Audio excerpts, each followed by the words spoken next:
Ready to go. Okay. Good morning, everybody, and welcome back. Today we're working on one of my favorite mowers. Now, this mower was running perfect just a few weeks ago, and when he called me, he said that all of a sudden it just isn't running well at all. And I thought to myself, okay, just 2 or 3 weeks ago, this thing was running perfect, and when I get it in here, when I start it, it just bumps and stumbles and barely runs. So I thought to myself, two things.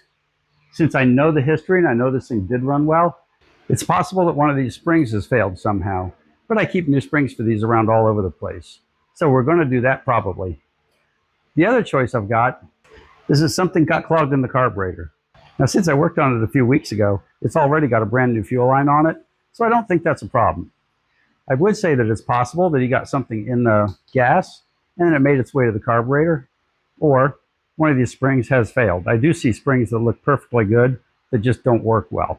So we're going to start with the most likely culprit, and we're going to clean the jets on the carburetor and start there.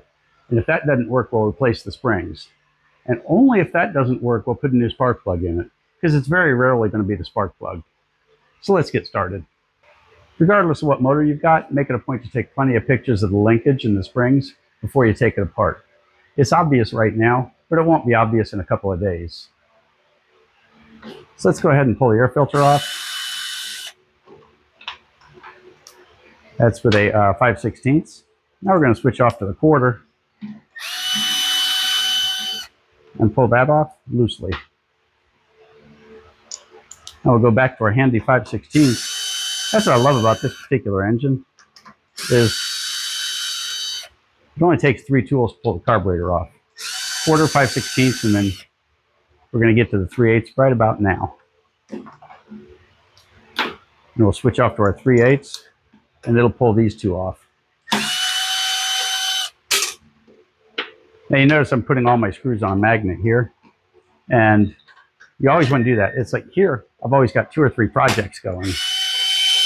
If you're doing it at home, then you might not need this, but I'd still recommend keeping all the screws in one place. So now we're going to kink off the fuel line and pull it off. Now we'll kink off the fuel line, or if you don't have hemostats to work with, you could use vice grips, but try to be gentle on the line. The other choice, of course, is draining the gas out entirely, but that's always a mess. Now we know we're going to get some leak here, and that's just part of doing the job. So now once you've got that, you just pull this down just a touch and roll it off. And be careful, because this top linkage is plastic. So let's take this over to the bench and have a look at her. Now it's sort of interesting. This gas looks old, and this thing's only been out of the shop for a couple of weeks. So I'm wondering if it's been run at all. Is my 1/2 inch? Yes, it is.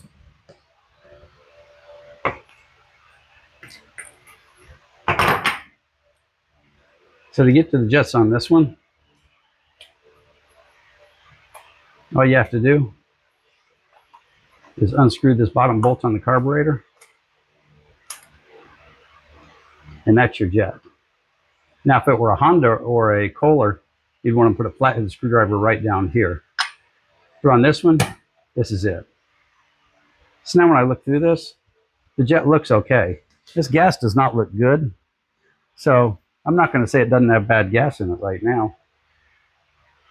The trick we've got is, well, this is the center hole of the jet.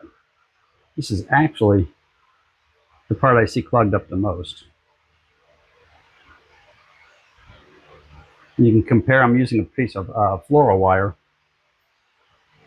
that I got at Michael's. So we're going to go here and we're going to push it in. And you can compare your wire, and you can see we're pushing all the way through. We'll clean it out, and it looks good. Now, because of the oddness of this particular engine, and every one of them is a little bit different, I'm going to take the same wire and run it right up the 2 holes right here.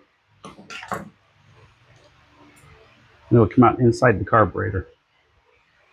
We're going to try to. This is the most uncoordinated part. There we go.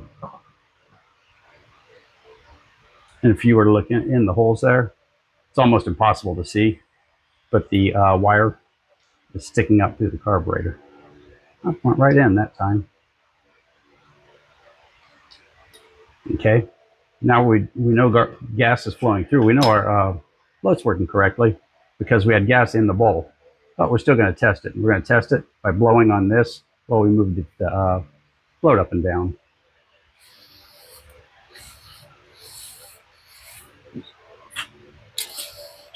Yep, and that works as expected.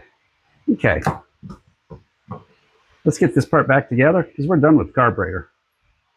If yours doesn't start at all, then that will fix 95% of them just right there.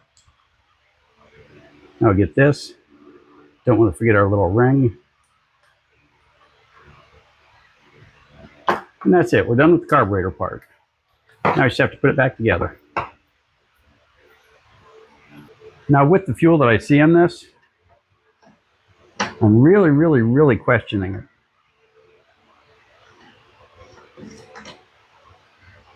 But we didn't see anything suspicious inside the carburetor. So we're almost guaranteed that the carburetor is fine. We're going to check this back O-ring.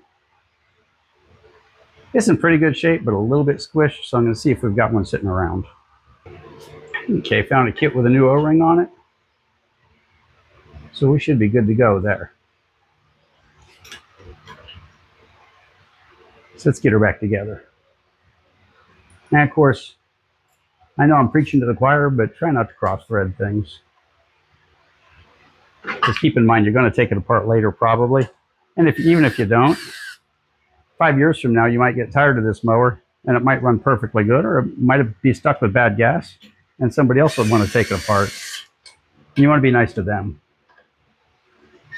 But notice we put the linkage on before we bolted the carburetor on. And that's because you always want to go in the reverse order that you took it apart. Now put the fuel line on.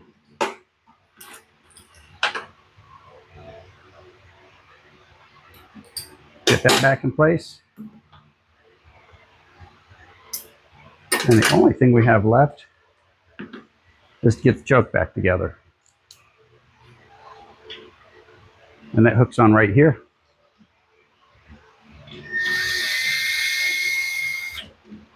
And notice we tighten that all the way. This thing should run perfectly good with that tightened all the way down. Now, if this were a primer machine, you'd want to replace this gasket right now, but it's not, so don't worry about it. If you got any form of a gasket there, it's fine. On a primer machine, it counts on that for air pressure. Because you're pushing air down the center of the carb.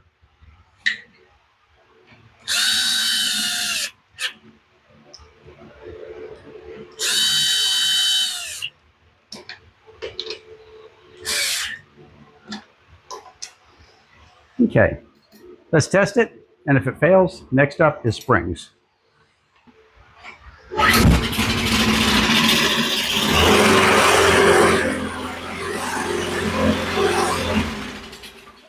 I don't know if you heard it, but I definitely heard it stumbled for about a second or so before it started up. That tells me the choke spring wasn't returning correctly, or the governor spring's not quite tight enough.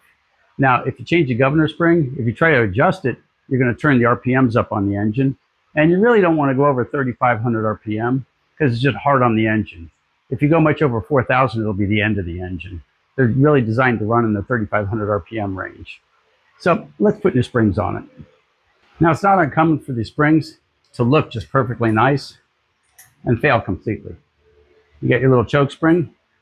Whoops. There you go. You got your little choke spring, which we have a brand new of. And I have a feeling this is the guilty party, but I don't like to replace just one spring. I like to do them in pairs.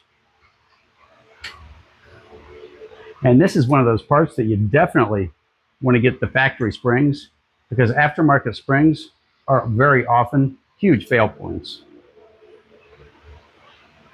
So put you on. And both those springs feel a little soft, but I suppose after 10 or so years in the mower, I'd probably feel a little soft too.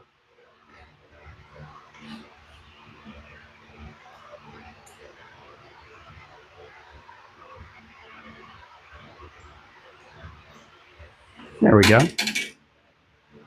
Everything should work just like a charm. You see we got a little bit more pressure here, and that'll hold the choke closed a little bit longer and make it start easier.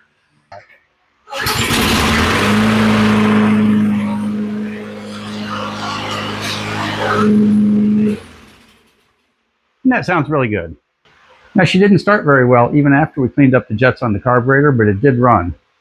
Replacing the springs took care of it. Now she starts the way she's supposed to and runs the way it's supposed to.